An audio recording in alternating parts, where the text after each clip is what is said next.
सभी स्टूडेंट का आरकेसी पे स्वागत है। सीजीएल का टाइपिंग टेस्ट आज हुआ, उसका रिव्यू मैं आपको दिखा रहा हूँ कि स्टूडेंट जो आज टेस्ट दिए हैं उसमें 60% ऐसे स्टूडेंट हैं जिनकी 100% एक्यूरेसी आई है आरकेसी की, और 79% स्टूडेंट ऐसे हैं जिनकी एक्यूरेसी वहाँ पर 95% का आया, और 5% स्टूडेंट ऐसे हैं जो कि फेल कर गए।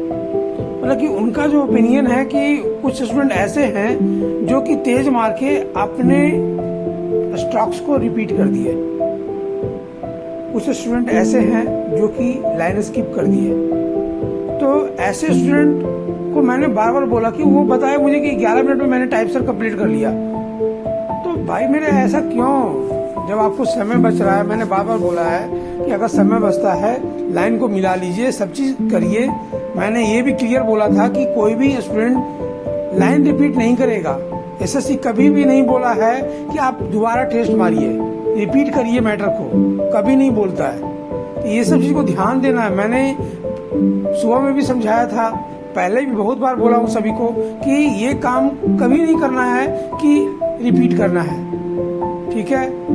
तो ओवरऑल बहुत स्टूडेंट का आज के दिन अच्छा दिन रहा, बहुत सारे स्टूडेंट का ऐसा भी रहा जिनका दिन आज खराब रहा। पर अगर कोशिश आप अगर अच्छा करेंगे, धैर्य से देंगे, तो आपका टाइपिंग और अच्छा होता। जिनका खराब गया है सॉरी, जिनका अच्छा गया है बेस्ट ऑफ लक। और हम लोग फाइनल रिजल्ट्स का वेट करेंगे ताकि आपका जो मेंस हुआ है, जो टाइपिंग हुआ, दोनों का कंक्लूजन जो निकलेगा थोड़ा बहुत तो वेरी करेगा, ठीक है। तो ओवरऑल जो परफॉर्मेंस है बहुत बढ़िया है। बेस्ट ऑफ लक सभी को फ्रॉम आरकेसी।